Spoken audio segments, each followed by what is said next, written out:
चलो let's start करते हैं। हमने कल स्टोरी पढ़ी थी। स्टोरी हमारी क्या थी? कुछ तो डॉक्टर्स लोग थे या कुछ तो सर्जन्स थे। वो एक बहुत बड़ा हॉस्पिटल, उस हॉस्पिटल में रहते थे। तो क्या हुआ, एक दिन ऐसे कुछ वो इकट्ठा हुए थे। तो एक दिन उनको क्या दिखा, एक कोई तो पर्सन था या कोई उनमें से एक कोई डॉक्टर था। तो उन्होंने देखा कि जो कोई डॉक्टर कोई पर्सन को क्या लगी थी, चोट लगी थी। उन पर क्या किया हुआ था, बैंडेज किया हुआ था। जब वो बैंडेज खोला तो बैंडेज के अंदर उनको क्या दिखाई दिया, उस जख्म के अंदर, जख्म के बाहर एक क्या दिखाई दिया उनको, पस दिखाई दिया। क्या दिखाई दिया? पस दिखाई दिया। सो उस पस की वजह से ही, उस पस की वजह से ही हमारा एक, जो हमारा पस था वो कैसे था, ऐसे था, एसिडिक इन नेचर था। उस एसिड को फॉर्म करने के लिए एक तो ऐसा कोई तो रिस्पॉन्सिबल था, जिसको हमने कहा था फॉस्फेट। कहा था? फॉस्फेट कहा था। उसी फॉस्फेट की वजह से जो पस था, जो पस था क्या था, हम वो एसिडिक था। कैसे था? एसिडिक था। उसी फॉस्फेट की वजह से एक हमारा एक टर्म निकल के सामने आया था। उन्होंने उस टर्म को नाम दिया था न्यूक्लिन। कौन सा नाम दिया था? न्यूक्लिन।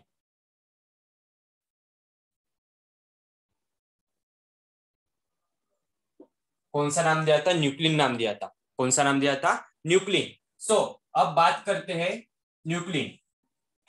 जो न्यूक्लिन उस टाइम जिन्होंने जिन्होंने डिस्कवर किया था इस न्यूक्लिन टर्म का, जिन्होंने डिस्कवर किया था, उनका नाम था फ्रेडरिच मिशर। जो न्यूक्लिन टर्म जिन्होंने डिस्कवर किया था, जो न्यूक्लिन टर्म था जिन्होंने डिस्कवर किया था, उनका नाम था फ्रेडरिच।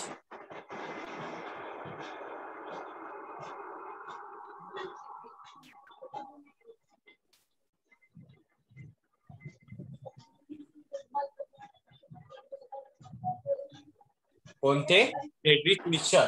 कौन थे? Friedrich Miescher. किसका साउंड हो रहा है? चलो,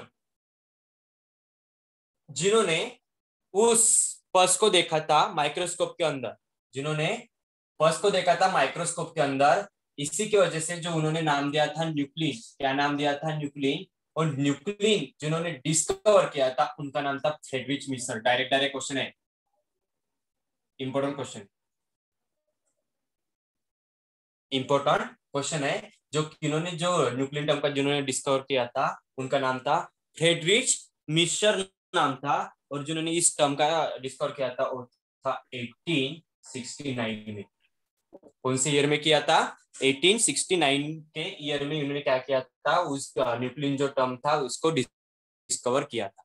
उसके बाद, उनके बाद देखो उन्होंने क्या किया, सिर्फ न्यूक्लिन, क्या होता है न्यूक्लिन, सिर्फ ऐसा नाम दे दिया उस टर्म को जो पस के अंदर पाया गया था, जो पस के अंदर पाया गया था। क्योंकि अभी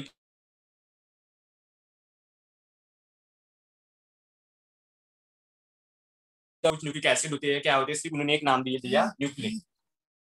उनके बाद और एक साइंटिस्ट है, एक और साइंटिस्ट है, उन्होंने जो न्यूक्लिन टर्म दिया था, उन्होंने फ्रेडरिच मिशर ने जो नाम दिए थे। उनके बाद और एक साइंटिस्ट है जिन्होंने जिस टर्म का नाम दिया वो था न्यूक्लिक एसिड।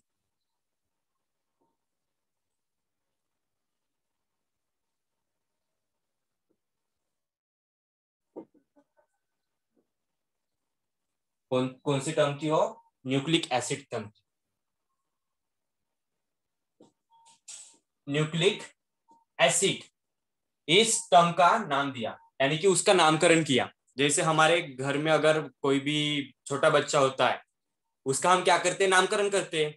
पहले वैसे क्या हुआ, उसका जो डिस्कवर किया, सिर्फ उस टर्म को डिस्कवर किया गया तो उनको नाम दिया गया न्यूक्लिन। लेकिन वो न्यूक्लिन जब और दूसरे साइंटिस्ट आए, वो न्यूक्लिन होता क्या है, वो होता क्या है, जब उसका नामकरण किया गया तो उस न्यूक्लिन का, तो उसका नाम दिया गया उसको न्यूक्लिक एसिड।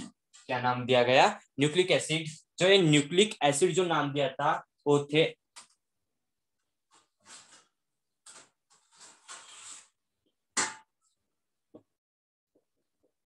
अल्टमैन। कौन थे? अल्टमैन। देखो, जो न्यूक्लिक एसिड जो टर्म थी, न्यूक्लिक एसिड टर्म, जो न्यूक्लिक एसिड टर्म थी, जो उन्होंने नाम दिया उस टर्म को, जो न्यूक्लिन था उसको नाम जो दिया उन्होंने दिया अल्टमैन। इन्होंने दिया अल्टमैन। एंट्रेंस वाले डायरेक्ट डायरेक्ट क्वेश्चन है ये, डायरेक्ट डायरेक्ट क्वेश्चन है। उसके बाद अब न्यूक्लिक एसिड बन गया। What is mean nucleic acid? Nucleic acid क्या होता है? ये न्यूक्लिक एसिड क्या होता है? सो ये न्यूक्लिक एसिड जो होता है, जब फर्दर फर्दर डिस्कवरी के बाद, फर्दर डिस्कवरी यानी कि बहुत सारे ऐसे एक्सपेरिमेंट जो ये न्यूक्लिक एसिड होता है प्रॉपरली होता क्या है, तो होते हैं हमारे डीएनए एंड आरएनए।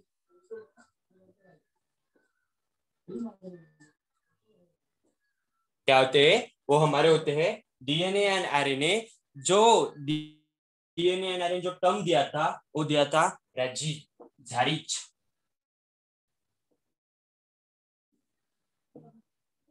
जिन्होंने डीएनए एंड आरएनए जो टर्म दिया था, वो कौन थे? झारिच थे। देखो, जिन्होंने डिस्कवर किया न्यूक्लिन का, वो कौन थे? फ्रेडरिच मिशर थे इन 1869 में। जिन्होंने क्या डिस्कवर किया था? खुद के निकाला था न्यूक्लिन टर्म, खुद के निकाला था। उसके बाद उसी न्यूक्लिन को नाम दिया गया, जो किन्होंने दिया अल्टीमेट ने जो नाम दिया वो कौन सा था? न्यूक्लिक एसिड था। कौन सा था? न्यूक्लिक एसिड था। उसके बाद और एक साइंटिस्ट आए जो न्यूक्लिक एसिड था, यानी कि न्यूक्लिक एसिड क्या होते हैं, यानी कि न्यूक्लिक एसिड क्या होते हैं? वो होते हैं डीएनए एंड आरएनए। क्या होते हैं? डीएनए एंड आरएनए, जिसको हम न्यूक्लिक एसिड बोलते हैं। जो nucleic acid DNA and RNA जो टर्म दिया, वो उन्होंने दिया, झैरिच ने दिया। किन्होंने दिया? झैरिच ने दिया। ये तीनों भी डायरेक्ट डायरेक्ट क्वेश्चन। क्या है? Direct direct question. सो इतना समझ में आ गया क्या? हाँ। चलो आगे चलते हैं। इसको मैं थोड़ा क्लियर कर देता हूं।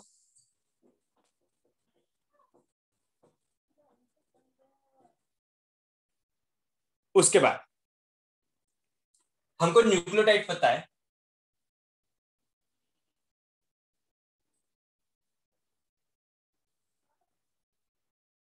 सॉरी, न्यूक्लिक एसिड पता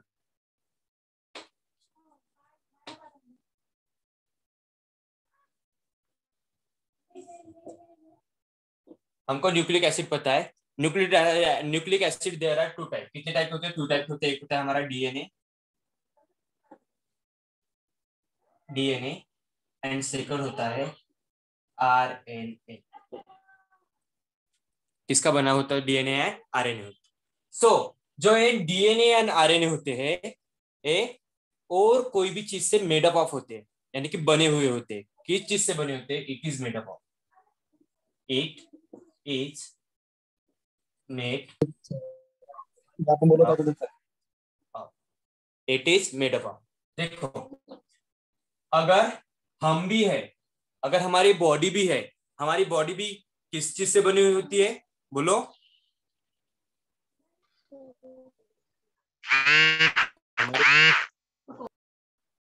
हमारी बॉडी जो होती है वो किस चीज से बनी हुई होती है? सेल। किससे बनी हुई होती है? सेल से बनी हुई होती है। किससे बनी हुई होती है? सेल से। यानी कि जो छोटे छोटे छोटे छोटे ऐसे millions particles, million billion trillion जो भी ऐसे पार्टिकल्स जो सेल क्या होंगे, एक क्या करेंगे? कंपाउंड फॉर्म करेंगे, या एक जगह ग्रुप इकट्ठा हो जाएंगे, उसके बाद ही हमारे क्या बनते हैं? बॉडी बनती है। सो वैसे ही जो डीएनए एंड आरएनए होता है, वो कुछ चीजों से क्या होता है? मेडअप अप होता है या बना हुआ होता है। कुछ चीजों से बना हुआ होता है। वो चीजें कौन सी होती है? वो चीजें कौन सी होती है? सो देखते हैं उसको। पहला जो होता है वो होता है फॉस्फेट।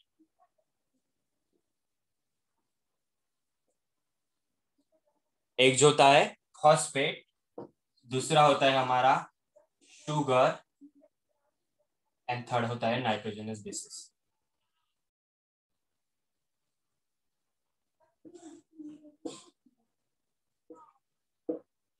देखो, जो हमारे डीएनए एंड आरएनए होते हैं, वो इन्हीं तीन ही चीजों से मिलते हैं, इस पूरे चीजों को हम बोलते हैं न्यूक्लियोटाइड। न्यूक्लियोटाइड हमने नाइट्रोजन बेसिस को भी बोला था, लेकिन उसमें दो और कंपोनेंट प्रेजेंट होते हैं, उस पूरे टर्म को बोलेंगे हम न्यूक्लियोटाइड। क्या बोलेंगे? न्यूक्लियोटाइड। देखो, इन तीनों की वजह से, इन तीनों चीजों की वजह से हमारा न्यूक्लियोटाइड यानी कि जो हमारा डीएनए का डीएनए बनता है।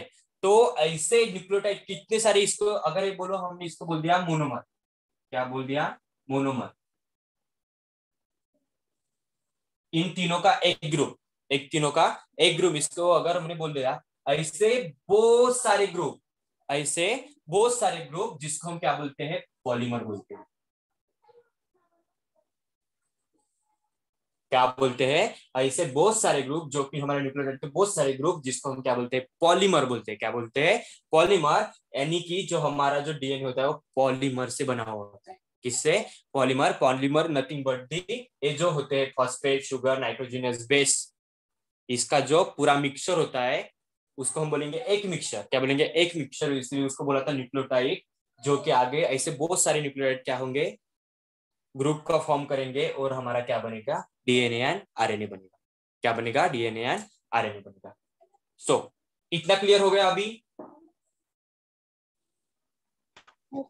हाँ सर। और देखो आगे,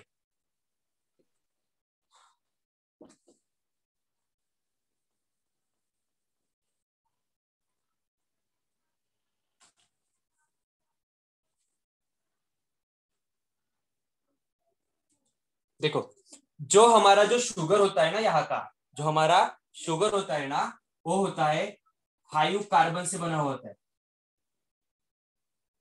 5 कार्बन से बना जो शुगर प्रेजेंट होता है, इसमें डीएनए के स्ट्रक्चर में या न्यूक्लियोटाइड में जो किस कार्बन से बना होता है? 5 कार्बन से बना हुआ होता है। इसीलिए उसको बोलते हैं पेंटोस शुगर।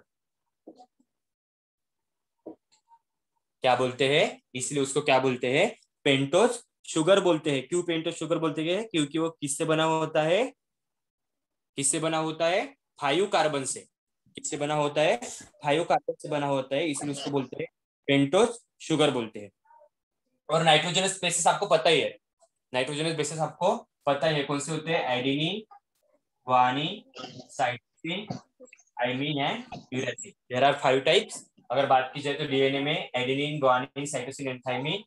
और आरएनए की अगर बात की जाए तो adenine, guanine, cytosine and uracil, जो किसमें प्रेजेंट होते हैं? आरएनए में प्रेजेंट होते हैं। तो किसमें प्रेजेंट होते हैं? आरएनए में प्रेजेंट होते हैं। अब आगे चलते हैं, थोड़ा थोड़ा इसका स्ट्रक्चर भी देख लेते हैं, आपको क्लियर हो जाएगा कैसे होता है। तो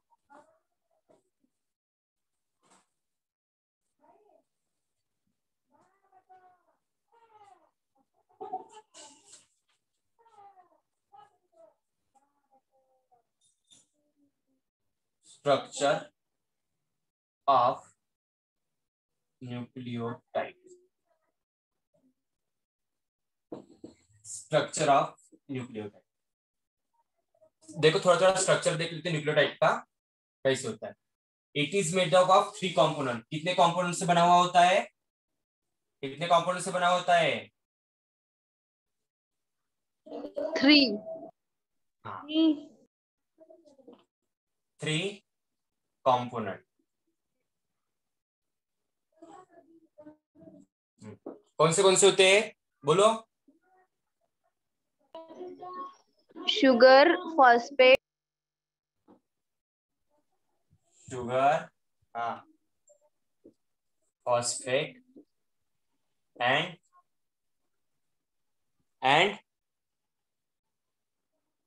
बोलो ना बे। Nitrogenous base. हाँ,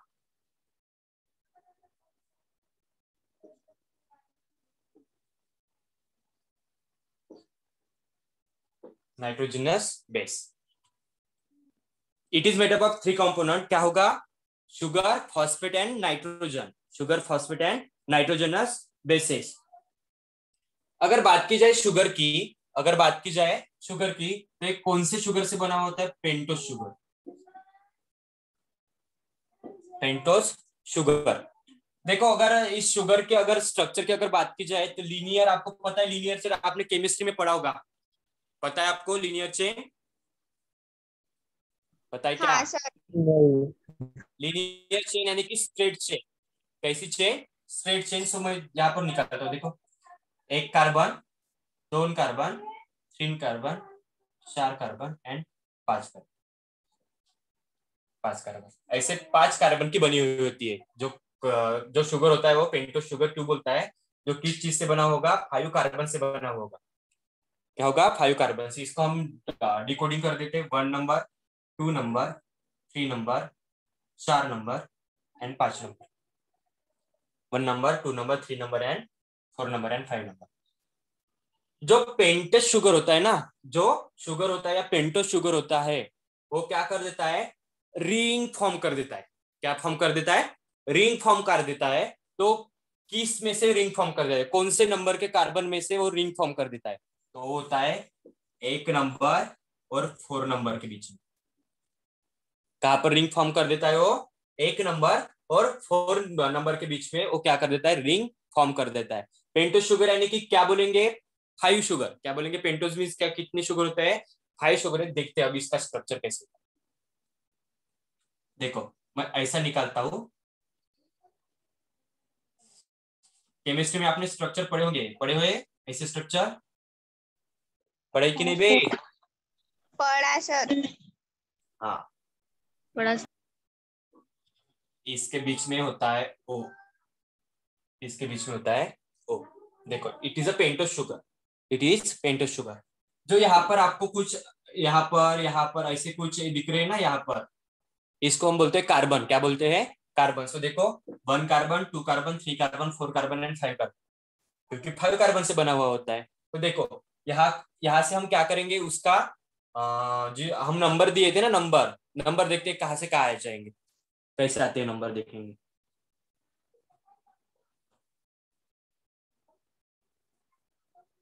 देखो, इसका एंटी क्लॉकवाइज होता है।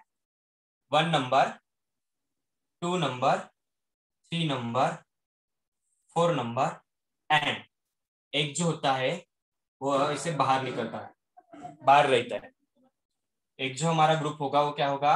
हाइड्रोजन होगा। वो क्या होता है? बाहर होता है। क्या होता है? बाहर होता है। तो देखो, एंटी क्लॉकवाइज इसका मैंने क्या कर दिया, इसको नंबरिंग कर दिया, एंटी क्लॉकवाइज। सो अब देखते हैं, अब देखते हैं इसमें क्या होता है। ये स्ट्रक्चर हो गया हमारा पेंटोस शुगर का। इसका हमने, ये देखो, फर्स्ट नंबर है, 4 नंबर है।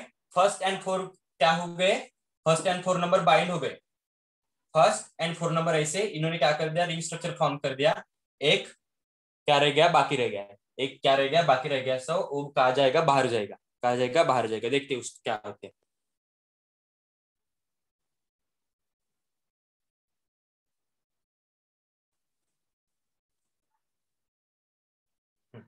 देखो, जो फिफ्थ नंबर पर एक क्या प्रेजेंट होता है? फिफ्थ नंबर पर एक क्या होता है? कार्बन प्रेजेंट होता है। कार्बन प्रेजेंट होता है। 1 carbon, 2 carbon, 3 carbon, 4 carbon, 5 carbon, ये ऑक्सीजन है। ये ऑक्सीजन है। यहाँ पर एक कार्बन आ जाएगा आपका, फिफ्थ नंबर का कार्बन। सो यहाँ पर मैं सी लिख लेता हूँ, आपको समझ में आ जाएगा। एक से क्या निकला? बाहर निकला। यहाँ से स्ट्रक्चर का फॉर्मेशन होगा। फिर वो स्ट्रक्चर कैसे होगा?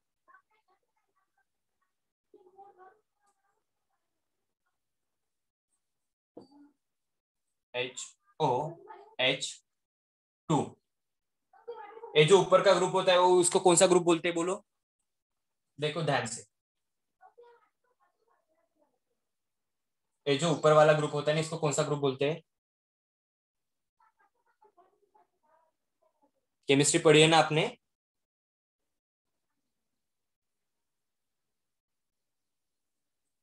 अल्डेहाइड ग्रुप बोलते क्या इसको?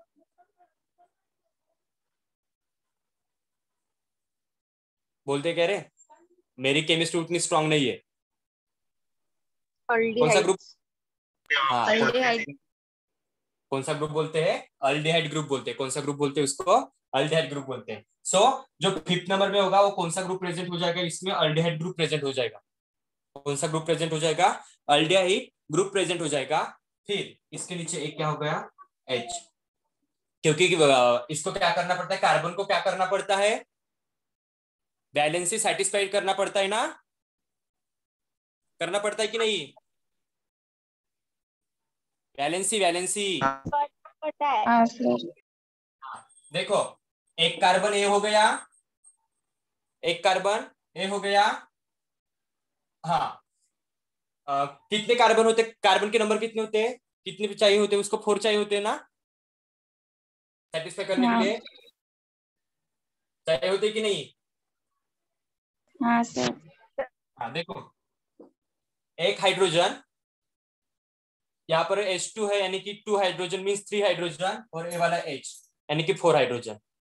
कितने हाइड्रोजन लगे उसको वैलेंसी फॉर्मेशन करने के लिए? 4 फिलअप करने के लिए। देखो, एक हाइड्रोजन 2 यानी कि 3 हाइड्रोजन, और ये वाला एक 4 हाइड्रोजन। यहाँ से उसकी वैलेंसी क्या हो जाएगी? फुलफिल हो जाएंगी। तो उसके बाद यहाँ पर एक, यहाँ H आएगा, यहाँ पर OH आएगा, वैसे ही यहाँ पर H आएगा, यहाँ पर OH आएगा। HOH HOH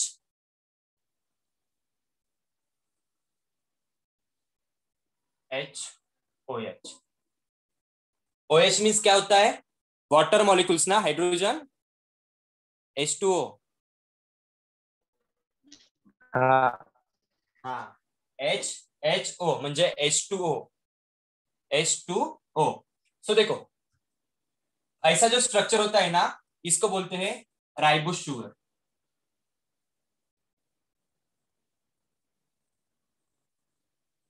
ये जो स्ट्रक्चर हमने निकाला है ना, जहां पर अल्डिहाइड ग्रुप जो 5th पोजीशन में हमारा प्रेजेंट होगा, इसको बोलते हैं राइबोस शुगर। कौन सी शुगर बोलते हैं इसको? राइबोस शुगर बोलते हैं। तो ये राइबोस शुगर कहां पर प्रेजेंट होगी फिर? कौन से न्यूक्लिक एसिड में प्रेजेंट होगी? आरएनए में। कहां पर प्रेजेंट होगी? आरएनए में। जो आरएनए में कौन सी शुगर प्रेजेंट होती है?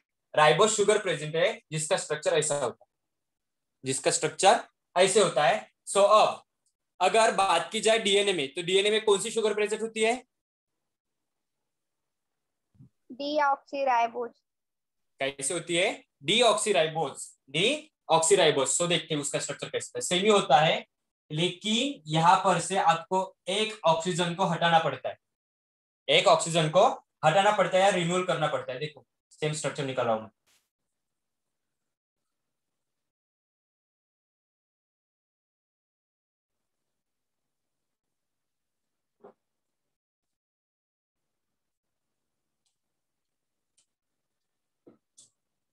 एक कार्बन, यहाँ पर H, ये भी वैसे 1 number 2 number 3 number 4 number and 5 number का कार्बन। अब यहाँ पर भी H OH H OH H OH H OH। देखो, अब क्या होता है, जब हमको डीऑक्सीराइबोज अगर शुगर निकालनी है, डीऑक्सीराइबोज अगर शुगर निकालनी है, जो सेकंड नंबर दिख रहा ना आपको नीचे वाला, जो सेकंड नंबर का जो यहाँ पर वाटर मॉलिक्यूल है H2O, क्या है? H2O। यहाँ पर जो वाटर मॉलिक्यूल है, यहाँ इसमें से एक ऑक्सीजन का मॉलिक्यूल हट जाता है। क्या बोला मैंने? यहाँ में से जो सेकंड नंबर का हमारा जो ग्रुप था, कार्बन को क्या थे? H2O प्रेजेंट था, कार्बन के पास जो H2O प्रेजेंट था, उसमें से एक ऑक्सीजन रिमूव हो जाता है। क्या हो जाता है? एक ऑक्सीजन रिमूव हो जाता है, तब जाके वो क्या बनती है? डीऑक्सीराइबोज। क्या बनती है? डीऑक्सीराइबोज।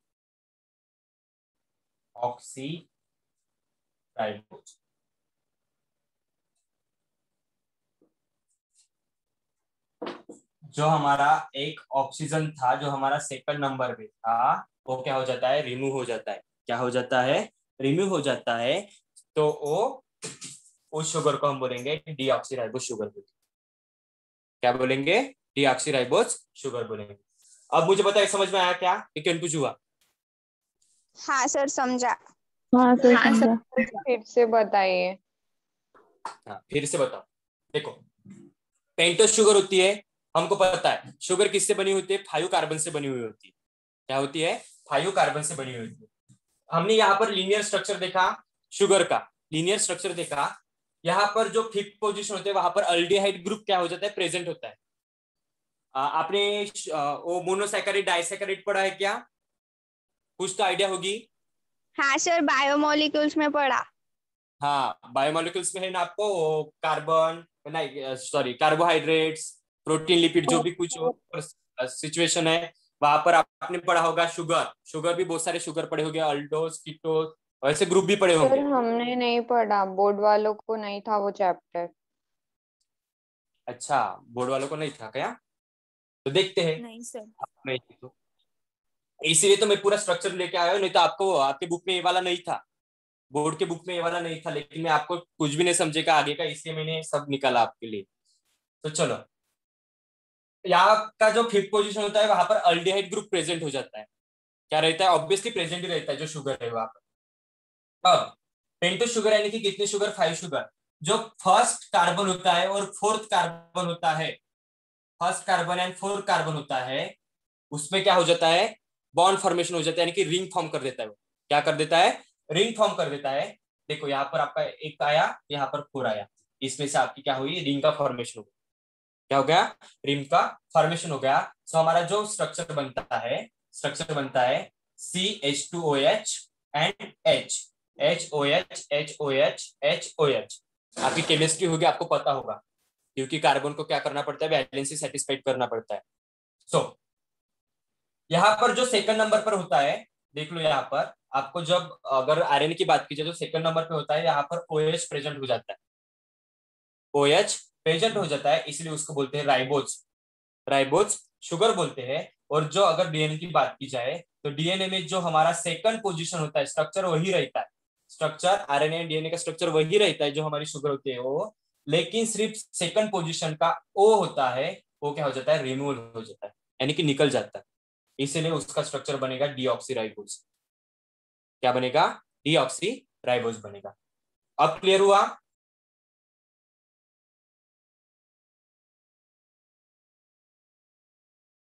हुआ कि नहीं बे?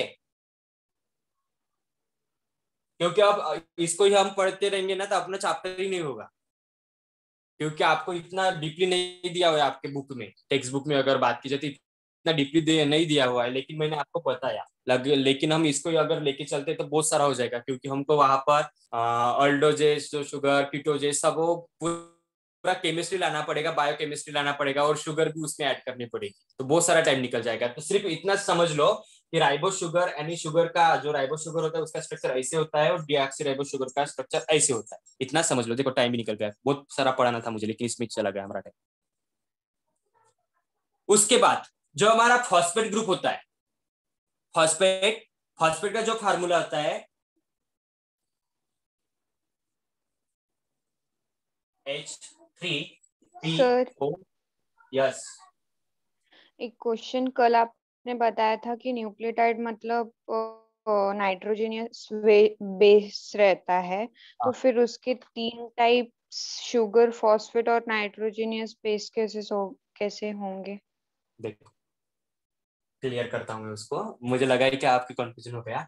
देखो जो न्यूक्लियोटाइड होता है उसको हम नाइट्रोजन बेसिस भी बोल सकते हैं, नाइट्रोजनस बेसिस का ही न्यूक्लियोटाइड बना होता है। लेकिन अगर बात की जाए तो उसके अंदर जब डीएनए, अगर डीएनए में अगर उसको कंबाइन होना पड़ता है तो उसको कुछ तो बॉन्ड फॉर्मेशन करना पड़ेगा, बॉन्ड फॉर्मेशन करना पड़ेगा। तो न्यूक्लियोटाइड में ए भी तीन, ए दो चीजें फॉस्फेट एंड नाइट्रोजन शुगर, ए भी क्या हो जाते हैं? ऐड हो जाते हैं उसी से। ऑब्वियसली हम नाइट्रोजन बेसिस को भी न्यूक्लियोटाइड बोल सकते हैं, क्योंकि वो न्यूक्लियस से ही बना है। न्यूक्लियोटाइड ही क्या है? हमारे नाइट्रोजनस बेसिस है। लेकिन अगर डीएनए के, अगर डीएनए या आरएनए की तरफ अगर चलते हैं तो उसमें, और क्योंकि जब हम डीएनए का स्ट्रक्चर पढ़ेंगे वहां पर आपको बॉन्ड फॉर्मेशन भी करना पड़ता है, बॉन्ड फॉर्मेशन भी करना पड़ता है। वहां पर आपको जब नाइट्रोजनस बेसिस पढ़ेंगे आप, वहां पर प्यूरिन एंड पायरिमिडिन भी स्टेज आएंगी, प्यूरिन एंड पायरिमिडिन भी स्टेज आएंगी। सो एक मिक्सचर की तरह अगर उसको कंबाइन कर लेते हैं तो उसको हम न्यूक्लियोटाइड भी बोल सकते हैं। क्या बोल सकते हैं? न्यूक्लियोटाइड। टेंशन मत लो, ये क्या होता है, अगर नाइट्रोजन बेस को ही आप न्यूक्लियोटाइड बोलेंगे उसको भी न्यूक्लियोटाइड बोल सकते हैं, और एक पूरे कंबाइन को, मिक्सचर को भी हम न्यूक्लियोटाइड ही बोल सकते हैं। अब क्लियर हुआ अनामिका? हाँ सर। हाँ, इसको भी बोल सकते हैं, वैसी बात नहीं, मैंने कल आपको बोला था कि क्यों सर फिर न्यूक्लियोटाइड। न्यूक्लियोटाइड की डेफिनेशन क्या होगी? हाँ, mixture of component, mixture of component, फिर यहाँ से कौन से कंपोनेंट आएंगे, sugar, phosphate and nitrogen, it is known as nucleotide, ऐसे भी बोल सकते हैं। या स्पेशल उसको ऐसे बोल सकते हैं, नाइट्रोजनस बेसिस आर प्रेजेंट, उसको भी क्या बोल सकते हैं हम, न्यूक्लियोटाइड बोल सकते हैं। लेकिन जो सुटेबल जो हमारी जो डेफिनेशन होगी ना, ये हो कॉम्बिनेशन ऑफ 3 कंपोनेंट। हो गया क्लियर अभी?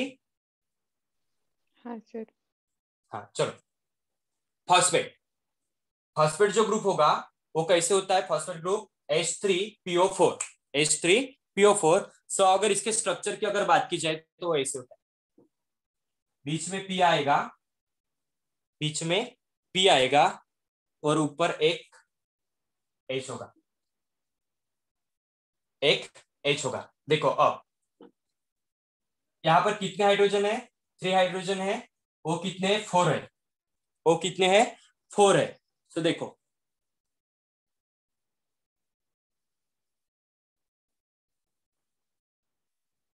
1 2 3, 1 2 3,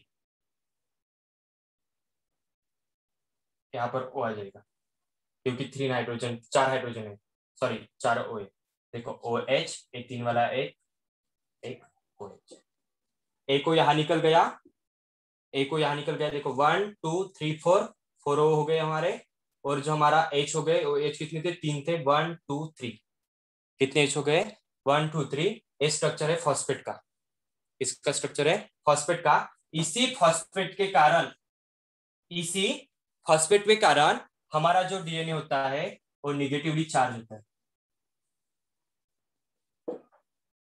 इसी फॉस्फेट ग्रुप के कारण जो हमारा जो डीएनए होता है वो कैसे होता है, निगेटिवली चार्ज होता है। तो निगेटिव चार्ज कौन लाता है हमारे डीएनए में, तो कौन लाता है फिर, फॉस्फेट। कौन लाता है, फॉस्फेट। इंपॉर्टेंट क्वेश्चन है, इंपॉर्टेंट क्वेश्चन। उसके बाद बात करते हैं नाइट्रोजनस बेसिस की। नाइट्रोजनस बेसिस की there are 2 type, nitrogen bases भी 2 टाइप के होते हैं, यानी कि हमारे पास तो नाइट्रोजनस बेसिस 5 टाइप के हैं। लेकिन अगर डीएनए की बात की जाए तो उसमें कौन से होते हैं, एक होता है प्यूरिन एंड दूसरा होता है पायरिमिडीन। एक होता है प्यूरिन एंड पायरिमिडीन। जो हमारा प्यूरिन होता है, जो हमारा प्यूरिन होता है और डबल रिंग स्ट्रक्चर होता है।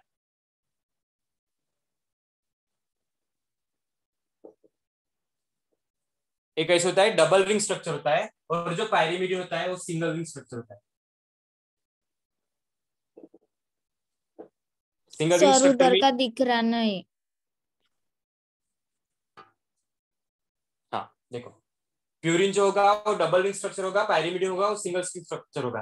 ये रिंग कहां से आई, डबल रिंग मींस क्या होगा, जो हमारे कार्बन एंड नाइट्रोजन, ये जो रिंग का फॉर्मेशन करते हैं ना, कार्बन प्लस नाइट्रोजन, और यहाँ पर भी, लेकिन यहाँ पर कौन सी रिंग होगी, डबल रिंग होगी, carbon plus nitrogen, carbon plus nitrogen. यहाँ पर जो होगी वो सिंगल रिंग होगी, जो कि किससे फॉर्म होगी, कार्बन प्लस नाइट्रोजन से फॉर्म होगी। सब इसके स्ट्रक्चर की अगर बात की जाए तो समझ सकते हैं कैसा स्ट्रक्चर होता है। देखो प्यूरिन का स्ट्रक्चर निकाल रहा हूं मैं, ऐसी रिंग होती है,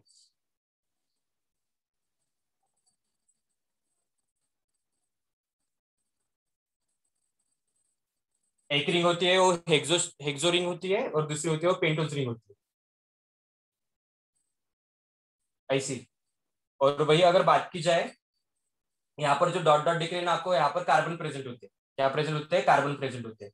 और दूसरी अगर स्ट्रक्चर की बात की जाए, जो हमारा पायरिमिडीन होता है वो सिंगल रिंग का स्ट्रक्चर होता है, जो हेक्सागोनल होता है।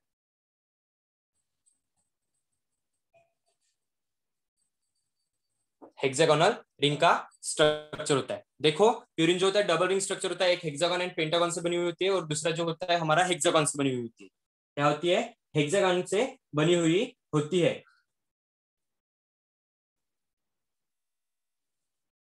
जो हमारा एक किससे बनी हुई होती है, carbon plus nitrogen, carbon plus nitrogen से बनी हुई होती है। सो वही बात की जाए, अगर प्यूरिन की जो नाइट्रोजन प्रेजेंट होता है वो इस नंबर पर, इस पर होता है, यहाँ पर प्रेजेंट होता है, यहाँ पर प्रेजेंट होता है, यहाँ पर नाइट्रोजन, नाइट्रोजन 1 2 3 4 5 6 7 8 नहीं, देखो इसका जो मैंने निकाला ऐसे निकाला ऐसे, लेकिन अगर वही बात की जाए पायरीमिडीन की, देखो ये जो बाकी के है ना, जो मैंने यहाँ पर कुछ लिखा नहीं है, ये सब तो क्या है, कार्बन है। क्या है? कार्बन है।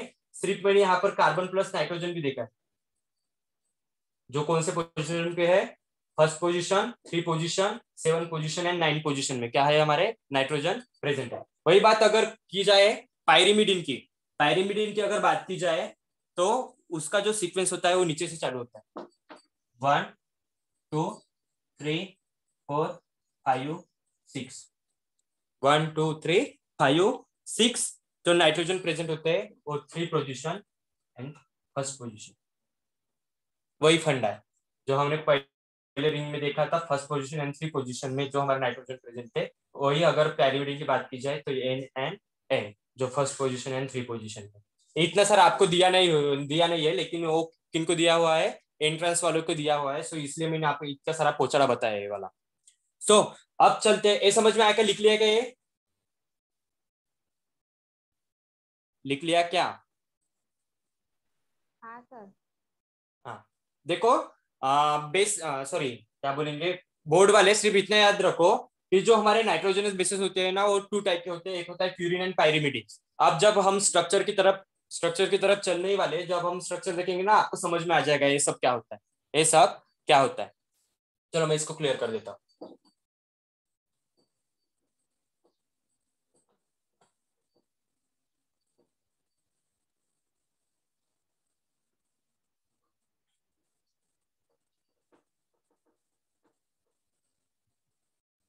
You know double helical structure of DNA, आपको पता है double helical structure of DNA? हाँ सर। हाँ, किन्होंने दिया था?